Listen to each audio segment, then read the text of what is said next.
Hi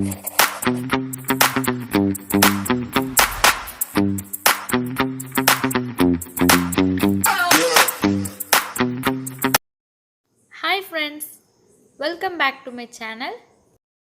For human teeth to have a healthy oral environment, all parts of the tooth must develop during appropriate stages of fetal development. Yes, today's topic is about human tooth development. I am Dr. Saliha from Odondoka Dental Clinic. Let's get into the video. Tooth development or odontogenesis is the complex process by which teeth form from embryonic cells, grow and erupt into the mouth. Primary or baby teeth start to form between the 6th and 8th week of prenatal development, and permanent teeth begin to form in the 20th week. If teeth do not start to develop at or near these times, they will not develop at all, resulting in hypodontia or anodontia. It is widely accepted that there is a factor within the tissues of the first pharyngeal arch that is necessary for the development of teeth. The tooth germ is an aggregation of cells that eventually forms a tooth. These cells are derived from the ectoderm of the first pharyngeal arch and the ectomesenchyme of the neural crest. Tooth germ is organized into three parts: the enamel organ, the dental papilla, and the dental sac or follicle. The enamel organ is composed of the outer enamel epithelium, inner enamel epithelium, stellate reticulum, and stratum intermedium. These cells give rise to ameloblast, which produce enamel and become a part of the reduced enamel epithelium after maturation of the enamel. The location where the outer enamel epithelium and inner enamel epithelium join is called the cervical loop. The growth of the cervical loop cells into the deeper tissues forms Herdwick's epithelial root sheath, which determines the root shape of the tooth.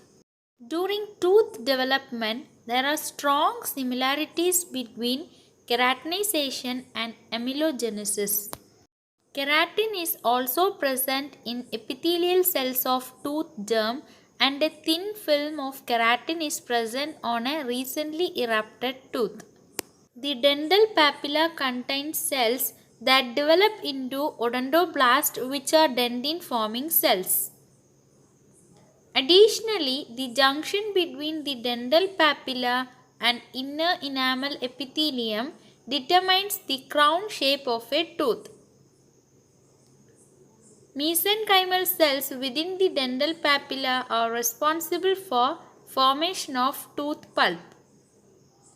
The dental sac or follicle give rise to three important entities: cementoblast, osteoblast, and fibroblast. Cementoblast form the cementum of a tooth.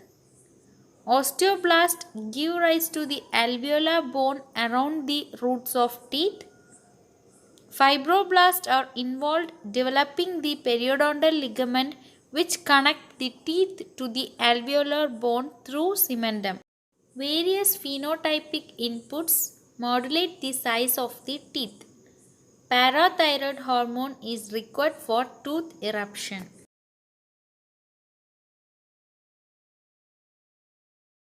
Let's discuss about tooth eruption.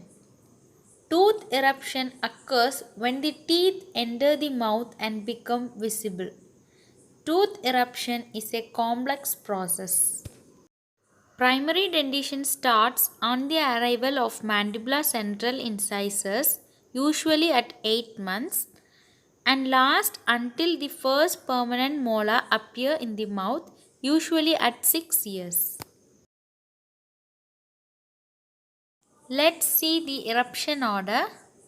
Central incisors followed by lateral incisors, first molar, canine, and second molar. Teeth erupt sooner in females than males. Typically, humans have 20 primary teeth and 32 permanent teeth. During primary dentition, the tooth buds of permanent teeth develop below the primary teeth close to the palate or tongue.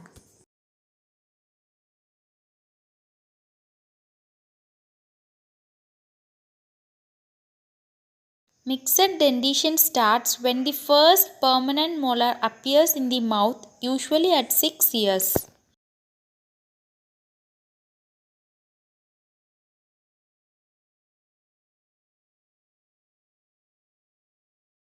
Let's see the permanent teeth eruption order. In the maxillary, first molar followed by central incisor, lateral incisor, first premolar, second premolar, canine, second molar and third molar. In mandibular, first molar followed by central incisor, lateral incisor, canine, first premolar, second premolar, second molar and third molar. The permanent dentition begins when the last primary tooth is lost, usually at 11 to 12 years, and lasts for the rest of a person's life or until all of the teeth are lost. During this stage, third molar, also called wisdom teeth, are frequently extracted because of decay, pain, or impactions. The main reasons for tooth loss are decay and periodontal disease.